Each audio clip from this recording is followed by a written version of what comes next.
छोटे से गांव सूरजपुर की जिंदगी हमेशा शांत रहती थी। लोग सुबह खेतों में काम करते और शाम को चौपाल पर बैठकर बातें किया करते, लेकिन एक खौफनाक हादसे ने उस शांति को तोड़ दिया। गांव का एक सीधा सादा और मासूम लड़का अरुण अचानक गायब हो गया। 2 दिन बाद उसकी लाश गांव के पुराने तालाब के किनारे मिली। लाश की हालत इतनी खराब थी कि देखने वालों की रूह कांप गई। अरुण की आंखें खुली हुई थी, जैसे उसने मरने से पहले कुछ डरावना देखा। पुलिस आई, औपचारिक जांच हुई और मामला बंद कर दिया गया।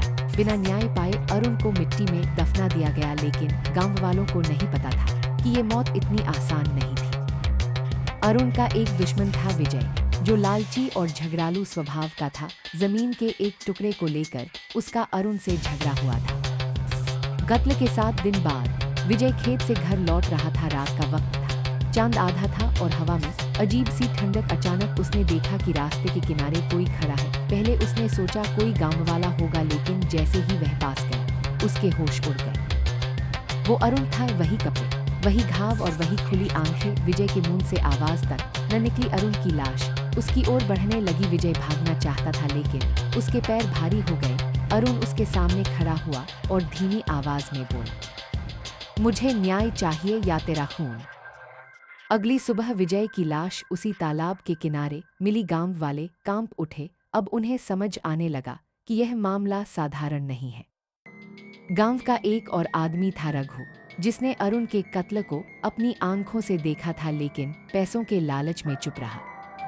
उस रात रघु घर में अकेला था। अचानक उसे महसूस हुआ कि कमरे में कोई मौजूद है। वह बत्ती जलाने दौड़ा, लेकिन स्विच हिलता रहा, रोशनी जली ही नहीं। तभी एक आवाज आई, रघु तू चुप क्यों रहा? उसने देखा कि दरवाजे पर अरुण खड़ा है। अब उसका चेहरा और भी भयावह लग रहा था, आंखों में खून और चेहरे पर काला धब्बा। रघु ने चीख कर दरवाजा खोला और भागा, लेकिन दरवाजा बाहर से बंद था। उसकी चीखें दूर तक सुनाई दी। अगली सुबह गांव वालों ने उसकी लाश पाई। उसकी गर्दन टेढ़ी थी, जैसे किसी ने मोड़ दी हो। गांव का चौकीदार सुरेश भी शामिल था।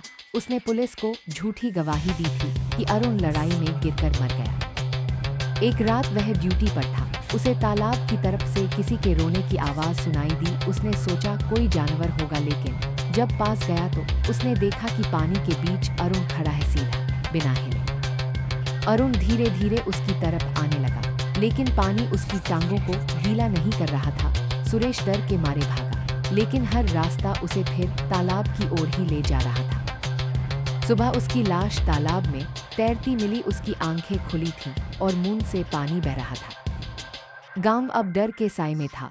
लोग शाम होते ही घर बंद कर लेते। बच्चे बाहर निकलना छोड़ चुके थे। हर जगह एक ही चर्चा थी, लाश बदला ले रही है। अरुण की मां हर रोज रोती और कहती। गांव वाले सोचते थे कि विजय ही कातिल था, लेकिन असली सच और खतरनाक था। अरुण का असली दुश्मन था गांव का जमींदार धर्मपाल सिंह। अरुण ने उसकी जमीन की गड़बड़ी और अवैध धंधे का राज पकड़ लिया था। गुस्से में धर्मपाल ने ही उसका कत्ल कराया और पुलिस को पैसे देकर मामला दबा दिया। लेकिन आत्मा के सामने न पैसा चलता है, न ताकत। एक रात धर्मपाल अपनी हवेली में बैठा था। बाहर तूफान था। अचानक दरवाजा अपने आप खुला और अंदर अरुण खड़ा हो गया, उसी लाश की शक्ल में। धर्मपाल चीखा, दूर हो जा, मैंने कुछ नहीं किया। लेकिन अरुण की आत्मा गरजी, तूने मुझे मारा और अब तेरा वक्त आ गया है।